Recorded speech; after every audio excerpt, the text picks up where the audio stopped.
Hey there, how are you feeling today?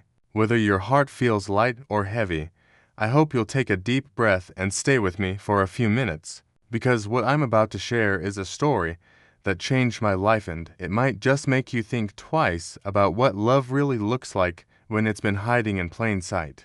I'm Emily, and this is how one kiss with my best friend nearly rewrote everything we thought we knew. And NBSP. Hey, listener, you ever have a moment that flips your world upside down? 1 second, everything's familiar, and the next, you're staring at a stranger in someone you thought you knew. I'm Emily, 21, and this is the story of how one night changed everything between me and my best friend, Jake. Stick with Might's messy.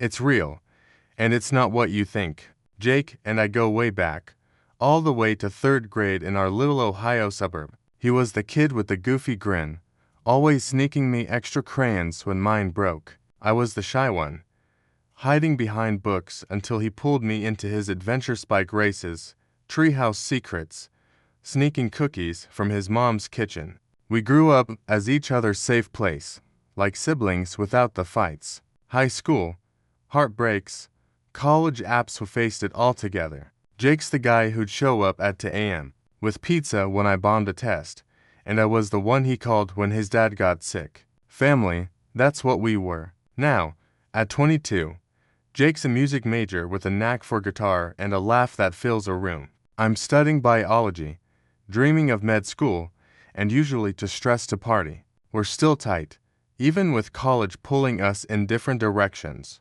So when Jake invited me to a party at his off-campus apartment in Columbus, I said yes. Just friends, good music, maybe some bad beer, he promised. I wasn't big on drinking soda, was more my speed, but it sounded fun.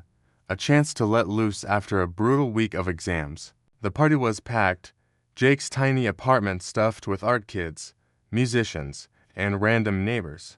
Music blared, fairy lights twinkled, and the air smelled like cheap beer and pizza. I sipped a seltzer, laughing as Jake played host, his charisma pulling everyone in.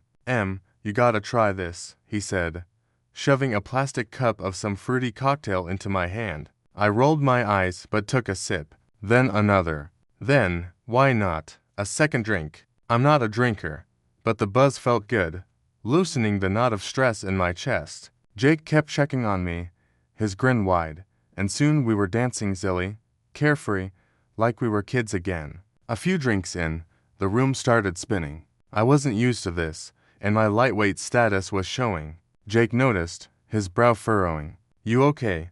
I nodded, but my stomach churned. He grabbed my arm, gentle but firm. Let's get some air. He led me out to the fire escape, the cool night air a shock against my flushed skin.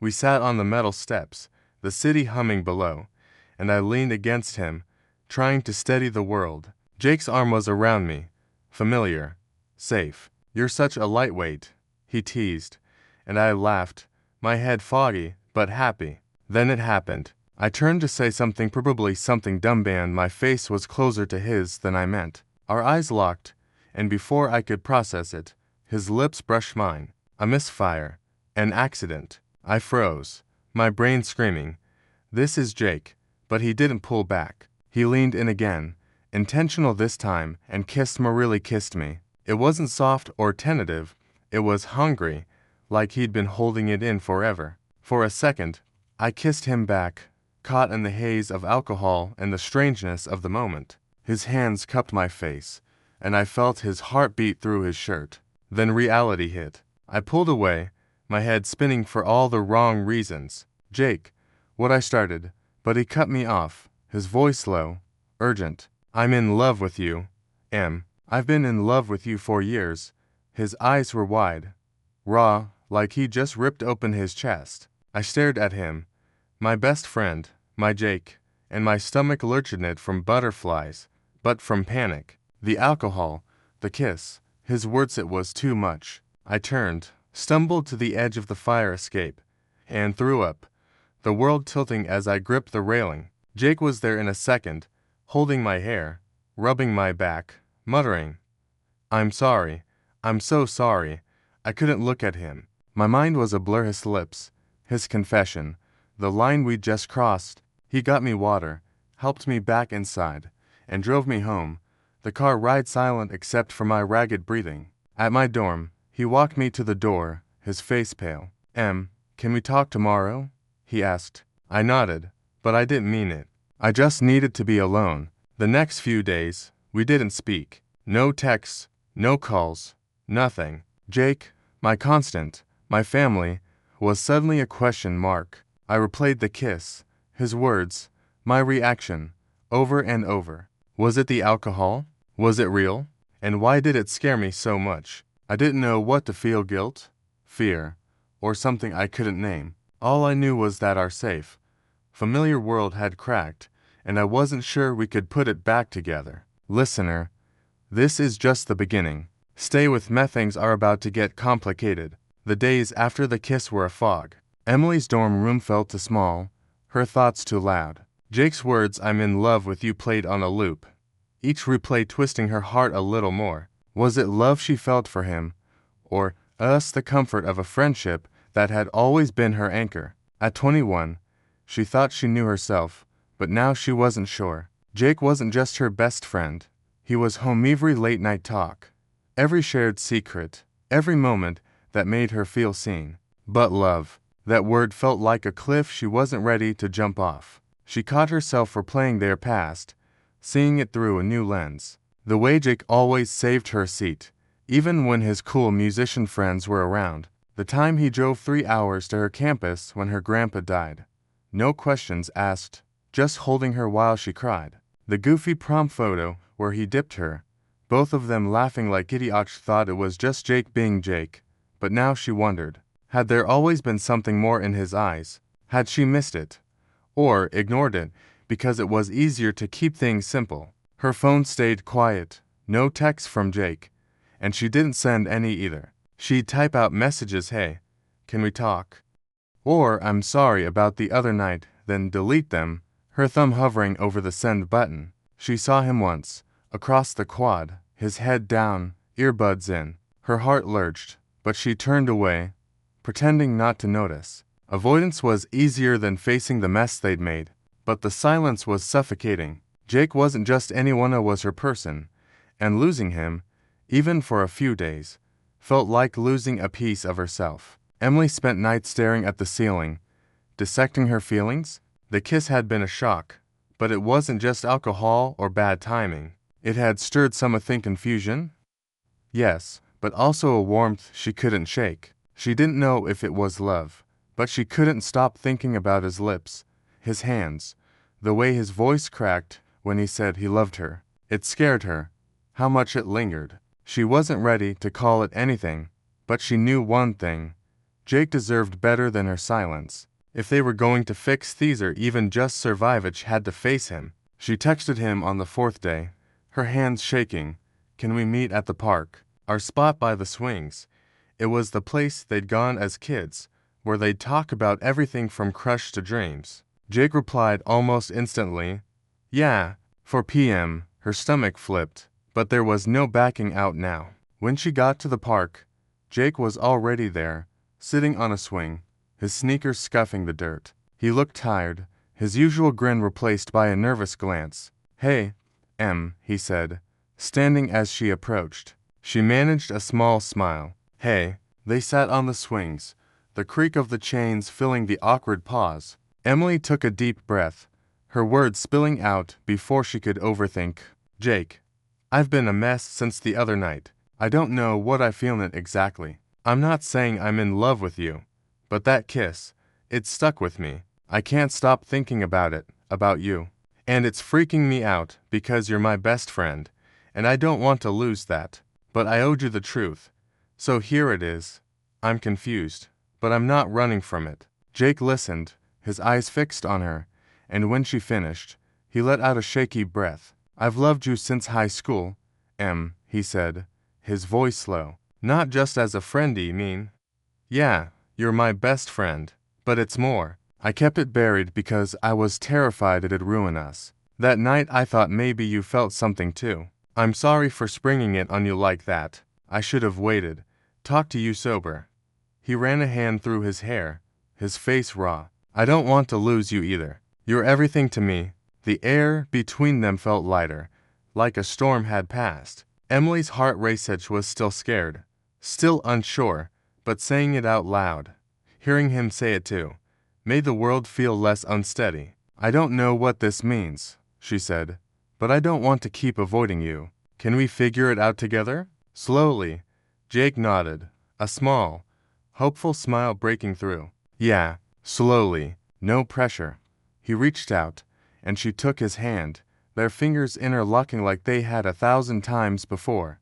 But this time, it felt different, tentative, electric. They sat there as the sun dipped low, not solving everything, but starting something new.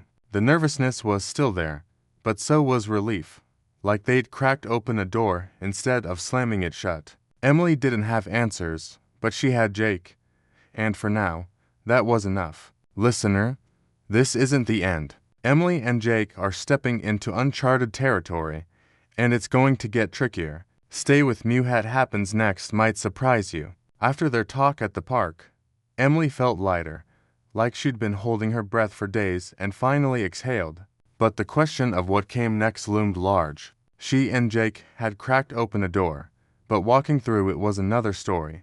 Could they be more than friends without losing what made them them? Emily wasn't sure, but she knew they couldn't go back to pretending nothing had changed. A week after their park meeting, she called Jake, her heart pounding. What if we tried a real date?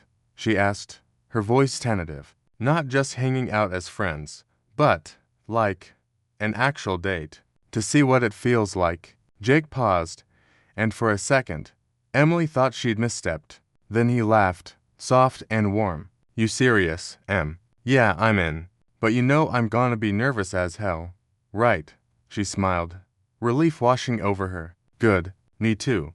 She was honest about her fears.